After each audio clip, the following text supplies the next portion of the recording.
महापुरुषों को अनावरण करके आपको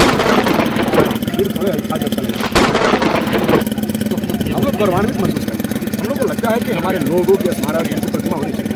प्रतिमाएं और स्मारक जो है वो हमारा मार्गदर्शन का काम है। वो हमें उनके बारे में जानने के लिए प्रेरित करती है। जैसे आप कहीं भी जाते हैं और कोई मूर्ति लग जाती है तो अनायास ही आपके दिल में ये उत्सुकता पैदा होती है कि इनके बारे में हम जानें। इसलिए हम लोग मूर्तियाँ लगाते हैं। लोग रुकेंगे, अशोक के बारे में देखेंगे, शिवाजी महाराज, साहूजी महाराज, गौतम बुद्ध, डॉक्टर अम्बेडकर, मूर्तियाँ लगी हुई हैं तो लोग देख के जानेंगे भाई कौन है। उसके बारे में लोग गूगल पर सर्च करेंगे, उसके बारे में लाइब्रेरीज में लोग किताबें खोजेंगे, पढ़ेंगे तो इससे उनका प्रचार हो। तो हम चाहते हैं, वही मूर्तियों का निर्माण करना चाहते हैं जिनका विचार समता समानता में यकीन रखने वाला होता है। तो आप क्या कहना चाहेंगे? बुद्ध विहार जो बुद्ध और धम्म को मानने वाले लोग हैं वो उसके निर्माण में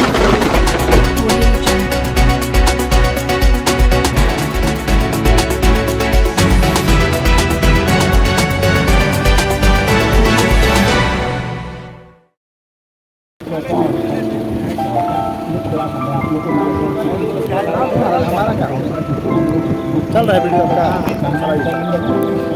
इनकलाब जिंदाबाद जिंदाबाद जिंदाबाद, इनकलाब जिंदाबाद जिंदाबाद जिंदाबाद, अजीत भैया जिंदाबाद जिंदाबाद जिंदाबाद, अजीत भैया जिंदाबाद जिंदाबाद जिंदाबाद।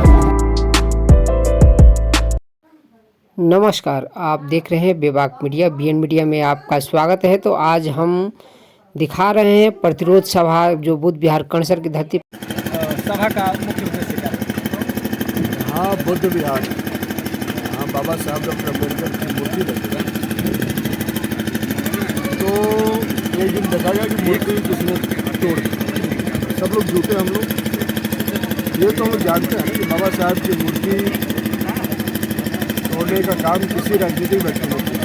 तो वैसे लोगों ने किया होगा जिनको बाबा साहब ने जो कहा, उनकी जो राजनीति, जो उसको नहीं मानते होंगे या उसके खिलाफ होंगे। तो इसीलिए हम लोगों ने यह तय किया कि मूर्ति तोड़ने वालों के खिलाफ मेरी प्रतिरोध सभा का आयोजन किया है। मतलब कि मैं जानना चाहूँगा कि बाबा साहब की प्रतिमा को क्यों क्षतिग्रस्त किया जा रहा है इंडिया में? प्रतिमा को क्षतिग्रस्त इसलिए किया जाता है क्योंकि जो लोग उनसे सहमत नहीं वो उनको खत्म कर देना चाहिए और वो नहीं चाहते हैं कि और लोग उनके फॉलोअर बने। जो उनके विरोधी हैं उनको उनके बढ़ते हुए समर्थकों के तादाद से खतरा है। क्योंकि अगर बाबा साहब को मानने वाले लोगों की संख्या बढ़ेगी तो बाबा साहब के विरोधी विचार खत्म हो जाएंगे। तो इसलिए वो खत्म होने से डरते हैं। इसलिए सबसे ज़्यादा जो है महापुरुषों में सबसे ज़्यादा बाबा साहब की मूर्ति क्यों तोड़ी जाती है? क्योंकि ज़्यादा खतरा बाबा साहब से है, इसलिए तो मैं जानना चाहूँगा सर, ये जो है कि तीन महापुरुषों को अनावरण करके आपको मतलब कि कैसा लगा? ऐसा लगा फिर थोड़े खा के अच्छा लगेगा जी, फिर भी आप कुछ तो महसूस किए होंगे। हम लोग गौरवान्वित महसूस करते हैं। हम लोग को लगता है कि हमारे लोगों की स्मारक की प्रतिमा होनी चाहिए। प्रतिमाएं और स्मारक जो है वो हमारा मार्गदर्शन का काम है। वो हमें उनके बारे में जानने के लिए प्रेरित करती है।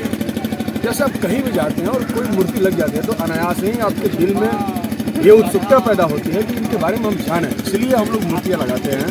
लोग रुकेंगे, अशोक के बारे में देखेंगे, शिवाजी महाराज, साहूजी महाराज, गौतम बुद्ध, डॉक्टर अम्बेडकर की मूर्तियाँ लगी हुई हैं तो लोग देख के जानेंगे भाई कौन है। उसके बारे में लोग गूगल पर सर्च करेंगे, उसके बारे में लाइब्रेरीज में लोग किताबें खोजेंगे, पढ़ेंगे तो इससे उनका प्रचार होगा। तो हम चाहते हैं, हम उन्हीं मूर्तियों का निर्माण करना चाहते हैं जिनका विचार समता समानता में यकीन रखने वाला होता है, तो उनका प्रचार हो। इसीलिए इस बुद्ध विहार कणसर को निर्माण हेतु आप क्या कहना चाहेंगे? बुद्ध विहार जो बुद्ध और धम्म को मानने वाले लोग हैं वो उसके निर्माण में लगे हुए हैं और वो लोग इसका निर्माण करेंगे। आपको जो है यहाँ पर पुस्तकालय भी यहाँ पर तो हम पूरे क्षेत्र में बनवा रहे हैं। यहाँ भी पुस्तकालय बनवाने का हम लोगों ने आश्वासन दिया है। ये कब तक पूरा होने वाला है? पूरा हो जाएगा अपने समय के साथ पूरा। कोई आपका टारगेट होगा? टारगेट है इस साल पूरा हो जाएगा। इस साल हो जाएगा पक्का? लोग कहते हैं सर कि देश में जातिवाद नहीं है और देख रहे हैं कि लगातार एक जादू व्यक्ति को स्वर्ण द्वारा थूक चटवाया गया है। इसके बाद में एक हैंडपंप पर पानी पी रहे हैं तो दलित समाज उनको मार दिया गया। इसके बाद में किसी के ऊपर पेशाब किया जा रहा है, फिर भी लोग कह रहे हैं कि जातिवाद नहीं है। इस पर क्या कहेंगे? या जाति में होता है, एक नेता जात में बनता है तो जातियाँ कैसे नहीं है, और जब जाति है तो जातिवाद रहेगा। मूल सवाल जातिवाद नहीं, मूल सवाल जातियों को नीचा देखने से। कुछ जातियाँ बड़ी होती हैं और कुछ जातियाँ छोटी होती हैं। जातियाँ तो हैं ही सब, लेकिन इसमें जो जातियों के आधार पर लोगों को ऊंच और नीच समझा जाता है, ये मूल सवाल है। ये बहुत दुखद है। कल ही परसों की घटना है, बीजेपी का कोई नेता है, वो एक आदिवासी जो विरोध में बैठा हुआ था उस पर पेशाब कर दिया। तो इस तरीके से इतिहास में हमारे साथ हुआ है। हमारे लोगों के जो बहुजन थे, जो शूद्र थे, जो दलित थे, उनके गर्दन में खड़ा और पीछे झाड़ू बांध के चलाया जाता था। तो वहाँ से मुक्ति का संघर्ष शुरू हुआ। गरीबों को खटिया पर बैठने का अधिकार नहीं था, पगड़ी बांधने का अधिकार नहीं था, जूता पहन के उनके घरों से सामने से चलने का अधिकार नहीं था। बड़े लोगों के सामने जब छोटी जाति के लोग, जिनको छोटी जाति कहा जाता है, वो लोग जब जाते थे तो जूता उठा के हाथ में ले लेते थे। तो ये तो लगातार परंपरा नहीं है, लेकिन हमारे लोगों ने, हमारे नायकों ने संघर्ष करके, लड़ाई लड़के, अपनी शहादतें देकर इन गुलामी की प्रथाओं से मुक्ति पाई है। लेकिन आज भी कुछ लोग हैं जो उस गुलामी की परंपरा को जिंदा रखना चाहते हैं, वो इस तरीके के कृत्य करते हैं, लेकिन अब ये उनका चलने वाला नहीं। अभी भी देखते हैं कि राजस्थान में या बहुत सारी ऐसी राज्य हैं जहाँ पर घोड़ी पे चढ़ने के लिए, राजस्थान में मेघवाल को मूछ रखने के लिए मार दिया गया, बच्चा को खड़ा में पानी नहीं दिया गया, ये सब चलता ही है। लेकिन ये देखिए ना कि उसके खिलाफ प्रतिरोध कितना मजबूत है। अगर उसके खिलाफ प्रतिरोध नहीं होता तो ये चिंता का विषय होता। मैं तो कह रहा हूँ कि है तो इसीलिए तो हम लोग हैं, हम लोग प्रतिरोध में खड़े हैं। आज बाबा साहब की मूर्ति तोड़ी गई, आज उनके प्रतिरोध में हम सब लोग यहाँ खड़े हैं, तो इसलिए प्रतिरोध मजबूत हुआ है। जब प्रतिरोध मजबूत होगा तो इस तरीके की घटनाएं कम होंगी और नहीं होंगी। हमारे भारत देश में जो है नए संसद भवन का जो निर्माण हुआ, वहाँ पर जो है अशोक का स्तंभ हटाकर जो है नए सिंगोल का वहाँ पर जो स्थापित किया गया। आखिर मानसिकता इन लोगों की क्या है? अशोक स्तंभ हटाया नहीं, राजदंड को लगाया गया। तो इसके लगने से ये सच है कि अशोक स्तंभ का जो महत्व है वो थोड़ा कम होगा।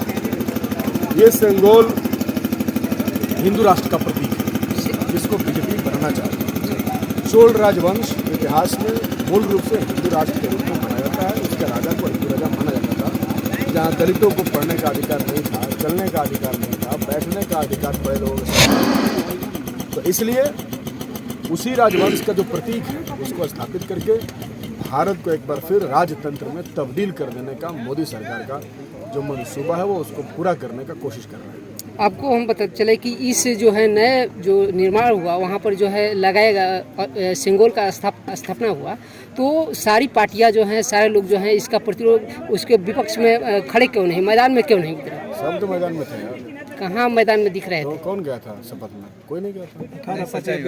उद्घाटन में तो नहीं गया था कोई, सब लोग विरोध में थे, हम लोग खुद विरोध में थे। बहुत बहुत धन्यवाद। जानकारी रखिए।